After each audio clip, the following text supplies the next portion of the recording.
Hey guys, Mike here. So today's cult classic review is 1992's The Crying Game, starring Stephen Ray as Fergus. In The Crying Game, a soldier is kidnapped by the IRA and soon befriends one of his captors. Fergus, who's one of the captors, is then asked by the soldier to seek out his girl, to tell her what has happened to him. But then, as he gets a bit more closer to her, he finds out things aren't what they seem, and so we have The Crying Game. So guys, this is a movie in this series before watching and reviewing it today. I had not seen it before, nor had I ever heard of this one. Didn't really know who was in it, didn't know what it was about, just went into this one not knowing anything about it. So, what did I think of The Crying Game? I gotta say, I really liked how this movie opened, and I really could have just watched this movie if it was just Fergus and Forrest Whitaker's characters just talking for the whole time, because I feel the characters had really great chemistry, and honestly, I could have just sat there and watched them talk for the whole time. But this is only for the first 30 minutes or so, because events happen and the story progresses to something else. Because then, like I said, he ends up seeking out the soldier's woman, but then as he starts talking to her a bit more, he ends up falling for her. And then as the two of them get to know each other a bit more, he ends up back at her place, the two of them start fooling around,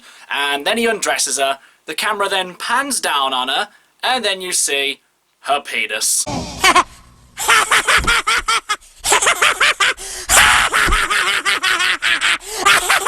And then honestly, I felt so bad because 1 second of shock, and then I just burst out laughing, and I haven't laughed so hard like that in ages, because it just came so out of left field and I just didn't see it coming. And I'm probably not going to win any points on this review for political correctness, but whatever. And then throughout the movie, as I just kept thinking about it, I just kept laughing. But that's kind of not fair, because the rest of the film from there was just excellent. Because at first, it just seemed like it was just going to be another will they, won't they relationship where they eventually end up together. And while that can be fine, it's not exactly anything new or exciting. But then, once this reveal happened, the story and the dynamic became very interesting, and it kind of explained why she was so forward towards him, because it didn't exactly make a good first impression. He isn't exactly super charming or anything like that, but she ends up falling for him nonetheless. And I just really love the dynamic that they had, because he knows that he's fallen for her, but he has this internal struggle where he's just like, I can't possibly be in love with this person. And you just see the two of them fight with that concept throughout the entire movie. And I think it's the basis for why these two gave such good performances and have great chemistry with one another. And I can see why the two of them got Oscar nominations and why this movie itself got an Oscar nomination for Best Picture. But honestly, the nomination, which I just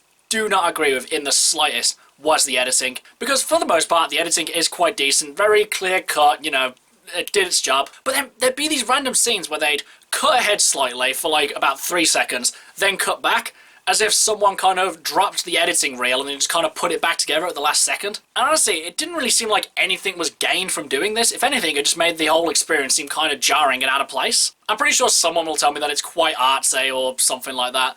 But for me, it just came across as really lackluster editing. But honestly, besides that shortcoming, this was quite an enjoyable watch for a film, mainly because I found myself in hysterics at random intervals in this film. So guys, would I consider The Crying Game a personal cult classic, and would I recommend that you guys should see it? You know what, I can fully see why people consider this movie a cult classic.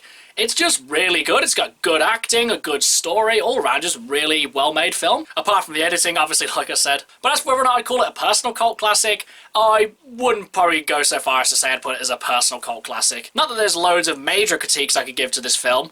It's just, I don't think I loved it as much as many other people did. But still, nonetheless, really good film. But as for whether or not you guys should see it, I would definitely recommend that you should check this film out. Because like I said, good performances, good story, and the reveal just is insane. Obviously, I've kind of told you what the reveal is, but nonetheless, I would still recommend that you should watch this film. Okay guys, that's my cult classic review of The Crying Game. Do you love it? Do you hate it? Whatever you think, drop it in the comments below. Until next time, I've been Michael. See ya!